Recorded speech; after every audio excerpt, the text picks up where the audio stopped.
दोस्तों, रामायण का मेन किरदार भगवान राम थे, लेकिन रामायण की कहानी रावण के इर्द गिर्द ही घूमती है। लेकिन कई सारे ऐसे लोग भी हैं जो रामायण की कथा पर विश्वास नहीं करते हैं। हालांकि समय समय पर रामायण के कई ऐसे सबूत सामने आए हैं, फिर चाहे वो लक्ष्मण को जड़ी बूटी देने वाले पहाड़ हों, श्रीलंका के अवशेष हों, यहाँ तक कि रावण ने जिस अशोक वाटिका के अंदर माता सीता को रखा था वो आज भी मौजूद है। इसके अलावा जिस पुल के माध्यम से भगवान श्री राम और उनकी सेना लंका गई थी, वो पुल आज भी सही सलामत वैसा का वैसा पड़ा है। उस पुल की तस्वीरें नासा ने भी जारी की थी। अनुसंधान कमेटी ने करीब 50 ऐसे स्थलों को चिन्हित किया है जिनका संबंध रामायण काल से जुड़ा हुआ है। हालांकि इतने सबूत होने के बावजूद भी कुछ लोग रामायण को एक काल्पनिक कहानी बता देते हैं, जबकि इतने साल गुजरने के बाद सबूत मिट जाते हैं। लेकिन रामायण के सबूत आज भी मौजूद हैं। लेकिन कई लोगों का दावा है कि रावण का शव आज भी मौजूद है। पिछले हजारों सालों से मम्मी के अंदर रावण का शव दफना कर रखा गया है। आखिर इस बात में कितनी सच्चाई है? क्या वाकई में रावण आज भी मौजूद है? चलिए आज के इस मिस्ट्री ऑफ गॉड के वीडियो में आपको डिटेल में बताते हैं। दोस्तों, हम केवल रामायण के अनुसार ही रावण के बारे में जानते हैं, लेकिन रामायण के अलावा भी रावण के कई ऐसे जीवन से जुड़े हुए राज हैं जिनके बारे में ज्यादातर लोगों को पता नहीं है। रावण तीनों लोकों का विजेता माना जाता था। आकाश, पाताल और पृथ्वी तीनों लोक रावण के प्रभुत्व से वंचित नहीं रहे। यहाँ तक कि रावण ने कुबेर को भी अपने वश में किया हुआ था। इतना शक्तिशाली था रावण। ब्राह्मण कुल में पैदा होकर रावण बहुत बड़ा विद्वान बना। उसके जैसा विद्वान ब्राह्मण तीनों लोकों में भी नहीं था। लेकिन आगे चलकर अधर्म और अहंकार के प्रभाव में देवताओं से भी पूजनीय ब्राह्मण दैत्य में बदल गया। एक रिसर्च में दावा किया गया है कि रावण का शव आज भी एक सुरक्षित जगह पर रखा हुआ था, जो कि एक गुफा में मौजूद है। ये गुफा श्रीलंका के रेगला के घने जंगलों में स्थित है। हालांकि ये बात तो सभी जानते हैं कि रावण का वध भगवान प्रभु श्री राम ने किया था, लेकिन इसके बारे में कंफर्म जानकारी नहीं है कि ये कब हुआ था। कहा जाता है कि रावण के वध को 10,000 साल हो गए हैं।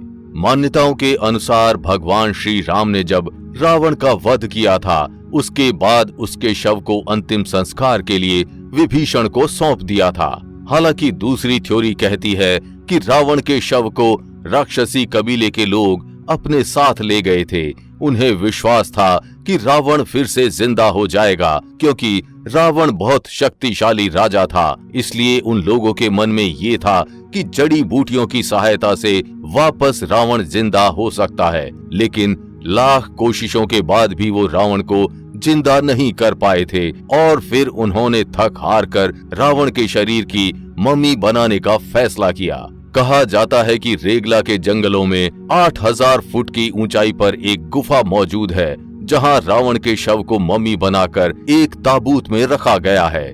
बताया जाता है कि ताबूत पर एक खास तरह का लेप लगाया गया है, जिसकी वजह से हजारों सालों से वो वैसा का वैसा ही है। जिस ताबूत में रावण का शव रखा हुआ है, उसकी लंबाई 18 फीट और चौड़ाई 5 फीट है। कहा जाता है कि इस ताबूत के नीचे रावण का बेशकीमती खजाना दबा हुआ है, मगर ये खजाने वाली बात हवाई लगती है, क्योंकि अगर वहां पर खजाना होता तो लोग क्या छोड़ देते। हालांकि रावण की मम्मी वाली बात कितनी सच है या झूठ, इसके बारे में तो हम ज्यादा नहीं जानते।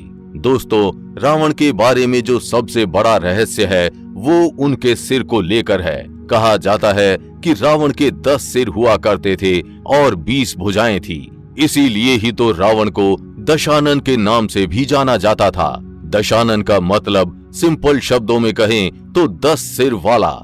लेकिन क्या ऐसा पॉसिबल हो सकता है कि किसी इंसान के 10 सिर हों और उसके 20 हाथ हों? इसके बारे में थोड़ा डिटेल से समझते हैं। जैन शास्त्रों के अनुसार रावण अपने गले के अंदर नवरत्नों की माला पहनता था।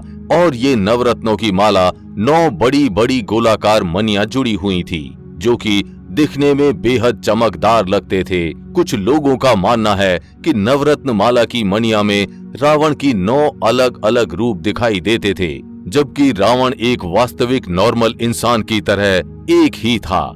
यही कारण था कि रावण को देखने पर 10 सिर का भ्रम पैदा होता था, जिस कारण उसे दशानन कहा जाने लगा। हालांकि कुछ जानकार ये भी मानते हैं कि रावण मायावी शक्तियों का राजा था। उसके पास असल में 10 सिर नहीं हुआ करते थे, बल्कि उसके पास ऐसी ऐसी शक्तियां थीं कि इन्हीं मायावी शक्तियों के बल पर रावण अपने 10 सिरों का भ्रम पैदा कर देता था और खुद को 10 सिर वाला दिखा देता था। आपने रामायण सीरियल में भी देखा था कि रावण अपने आप अदृश्य हो जाता था और किसी भी जगह पर प्रकट हो जाता था। जबकि कुछ विद्वान ये मानते हैं कि रावण 6 दर्शन और 4 वेदों का ज्ञाता था, इसलिए उसे 10 कंठी भी कहा जाता था। 10 कंठी कहे जाने के कारण प्रचलन में उसके 10 सिर मान लिए गए।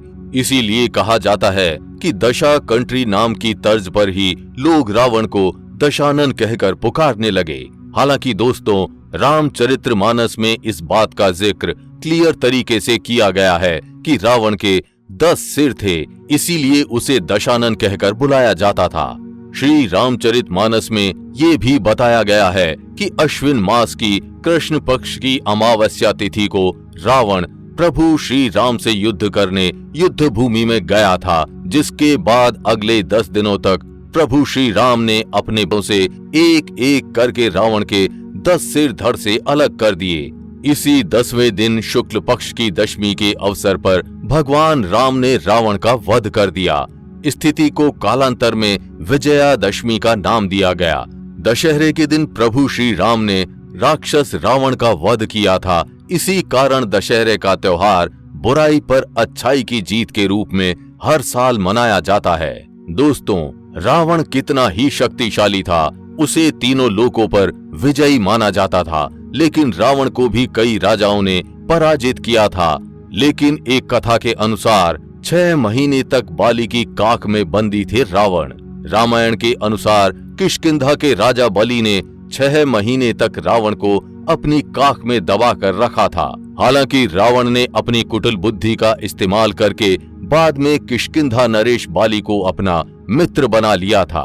और ये बात भी आपको पता होगी कि जब रावण माता सीता को उठाकर अपने साथ ले गया था, उसने माता सीता को बिल्कुल भी टच नहीं किया था। ऐसा इसलिए क्योंकि रावण को श्राप दिया हुआ था। रावण इतना बलशाली था, फिर भी वो जबरन सीता जी को अपनी पत्नी बनाने के लिए मजबूर नहीं कर सका।